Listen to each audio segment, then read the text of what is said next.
नमस्कार आपनालोक सकलोके पुनर्बार स्वागतम नाजमाई मजिद बंधुসকল बलगता चाওক আজি सन्धियार 7টা गुरुत्वपूर्ण खबर। प्रथमটো खबर कांग्रेस नेता मृदुल इस्लाমৰ मृत्युर पिछते गुवाहाटीत पुनर कांग्रेसर भयंकर प्रतिबाद। অসম प्रदेश कांग्रेस कमिटिर सभापति भूपेन बराक आटक आरक्षीर निरापत्ता बिहुफाली जनता भवनলৈ যোৱাৰ চেষ্টা कांग्रेसीर। आरक्षीरे खण्डयुद्धत लिप्त बहु केइगराकी कांग्रेस नेताकर्मीक आटक आरक्षीर। प्रदेश कांग्रेसर सभापति भूपेन बराक आटक आरक्षीर। कांग्रेस दলৰ आन কেইবাজনো নেতাক আটক কৰিছে আৰক্ষীয়ে। আৰক্ষী নিৰাপত্তাৰক্ষীৰ বিহুফালি জনতা ভৱনলৈ যোৱাৰ চেষ্টা কংগ্ৰেছীৰ। দীৰ্ঘ সময় ভূপেন বৰাক ঘৰতে আবদ্ধ কৰি ৰাখিছিল আৰক্ষীয়ে। ঘৰৰ পৰা ওলাই ভূপেন বৰাৰ নেতৃত্বত সমদল উলিয়াইছিল জনতা ভৱনলৈ। আৰু হাতীগাঁও থানাৰ সন্মুখত পূৰ্বৰ পৰা হাতুকৈ আছিল বিশাল আৰক্ষী বাহিনী। আৰক্ষীৰ সৈতে হোৱা আৰক্ষীৰে হতাহতিত লিপ্ত প্ৰতিবাদকাৰী কংগ্ৰেছী।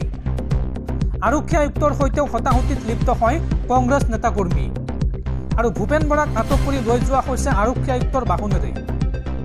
मीरा बरठाकुरके धरी बहु केइगराकी कांग्रेस नेताकर्मीक आटक करिছে आरक्षीये और हातीगाँव थानार सन्मुखत प्रतिबाद अब्याहत कांग्रेसी।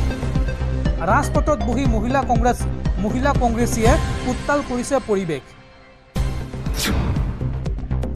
परवर्ती खबर राम मंदिर नाम लै एकांश हिंदू नेता हब विचारिছে। कथाय कथाय मंदिर मस्जिद কৰি থকা সকলক এইবাৰ वार्निंग दिले आरएसएस प्रधान मोहन भागवते। कथाय कथाय मंदिर मस्जिद কৰি থকা সকলক वार्निंग। आमी এখন धर्मनिरपेक्ष देशत बास करो। राम मंदिर नाम लै एकांश हिंदू नेता हब विचारिছে। राम मंदिर बनवार पिछतेই एकांश उठी परि लागिছে सकलोते मंदिर बिचरात। मंदिरर नाम एकांश उग्र हिंदू नेता होवार मंदिरर नाम लै एकांश उग्र हिंदू नेता होवार चेष्टा चलाइছে।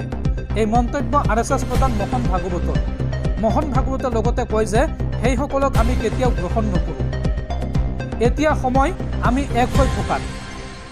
কিন্তু বাৰে বাৰে একাংশই আমাক বিভাজিত কৰিবলৈ চেষ্টা কৰিছে। ভাৰত এনে এখন দেশ য'ত ৰামকৃষ্ণ মিছনত বৰদিন পালন কৰা হয়। বৰ্তমান দেশ সংবিধানৰ মতো চলে और যিবোৰ দেশে ভাৰতৰ সংখ্যালঘুক লৈ মন্তব্য কৰে তেনেবোৰ দেশতেই সংখ্যালঘুৰ ওপৰত অত্যাচাৰ চলে। आरएसएस प्रधान मोहन भागवतर এই গুৰুত্বপূৰ্ণ মন্তব্য। পৰৱৰ্তী খবৰ ৰাষ্ট্ৰীয় ঘাইপথত পুনৰ সংঘটিত হৈছে দেশ কঁপাই যোৱা ভয়ংকৰ পথ দুৰ্ঘটনা আৰু এই ভয়ংকৰ পথ দুৰ্ঘটনাত ক্ষতিগ্ৰস্ত হৈছে 40খনকৈ বাহন আৰু এই ঘটনাত 5জন লোকৰ থিতাতে মৃত্যু হৈছে। राष्ट्रीय घाइपथत ट्राक और सीएनजी भर्ती टेंकारों मजत भयंकर संघर्ष और यह दुर्घटनार पिछते जलि उठिल इखনৰ पिছত সিখন बाहन। अग्निदग्ध হৈ এখন বাছৰ 5জনকৈ যাত্ৰীৰ करुण मृत्यु হৈছে। এটা पेट्रोल पाम्पर समीपत पुवाई সংঘটিত হৈছে এই ভয়ানক কাণ্ড।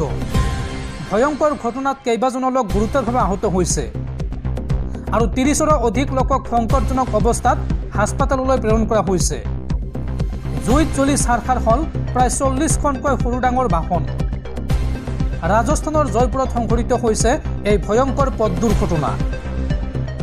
দৰ্শকসকল আৰু বহুতো গুৰুত্বপূৰ্ণ খবৰ আছে। তাৰ আগতে আপোনাক জনাও যে যদি আপুনি এতিয়ালৈকে এইটো ভিডিঅ'ত লাইক কৰা নাই তেন্তে এতিয়াই ভিডিঅ'টোত লাইক কৰি দিয়ক আৰু এনেকুৱা ধৰণৰ ভিডিঅ'সমূহ নিত চাবলৈ চেনেলটো ছাবস্ক্ৰাইব কৰি কাষত থকা বেল আইকনটো প্ৰেছ কৰি ৰাখক। পৰৱৰ্তী খবৰ राज्यत पुनर धर्मान्तकৰণৰ घटना। এইবাৰ কচুতলিত খিলঞ্জীয়া মুছলমান পৰিয়ালে গ্ৰহণ কৰিলে হিন্দু ধৰ্ম। হাফিজ আলী আৰু তেওঁৰ পত্নী ৰিজৱানা বেগমে হিন্দু ধৰ্ম গ্ৰহণ কৰিছে।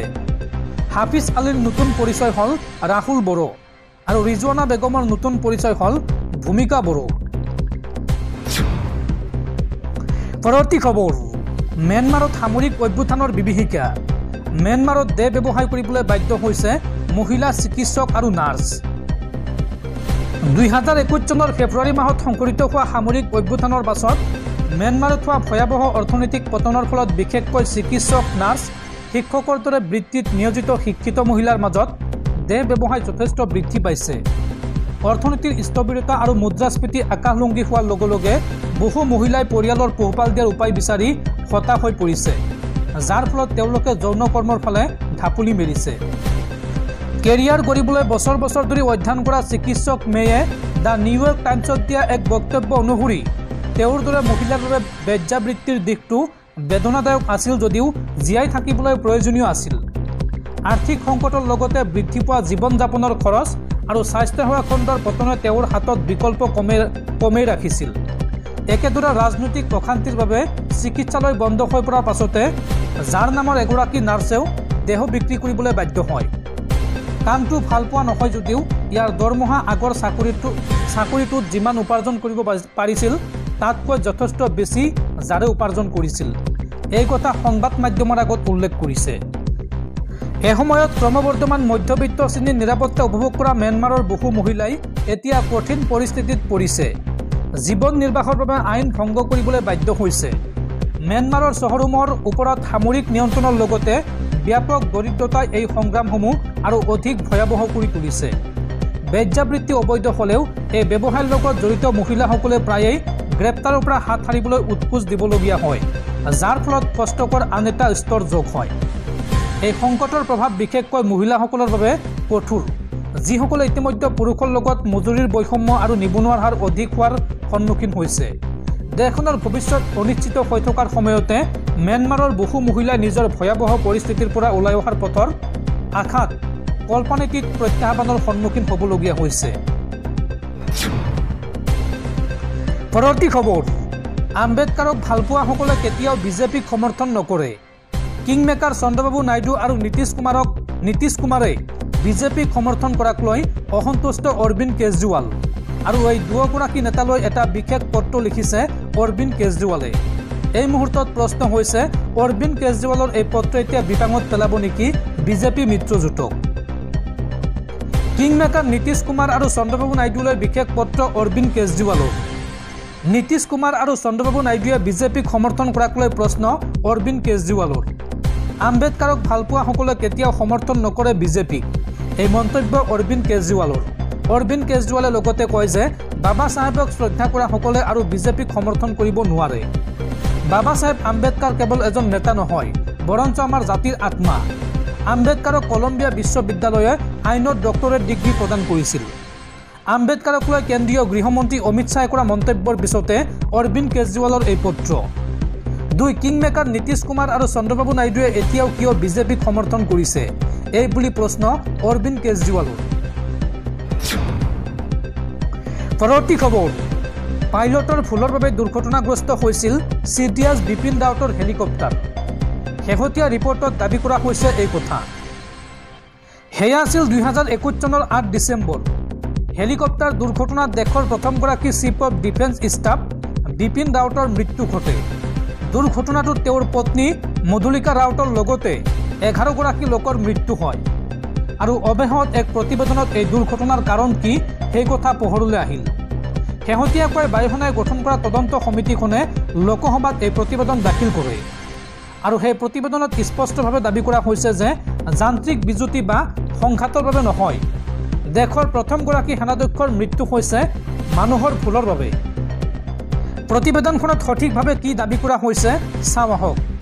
ইয়াত কোৱা হৈছে যে 2021 চনৰ 8 ডিচেম্বৰত MI-17 ছুপাৰখন দুৰ্ঘটনাগ্ৰস্ত হোৱাৰ আঁৰৰ মূল কাৰণ হঠাৎ বতৰৰ অৱনতি, যাৰ বাবে ছপাৰখন মেঘৰ ভিতৰত প্ৰৱেশ কৰে আৰু পাইলটসকলে সেই পৰিস্থিতিৰ কোনো আভাসেই নাপালে। তেওঁলোকৰ স্থানকেন্দ্ৰিক বিভ্ৰান্তিৰ বাবে ছপাৰখনে নিয়ন্ত্ৰণ হেৰুৱাই পেলায়।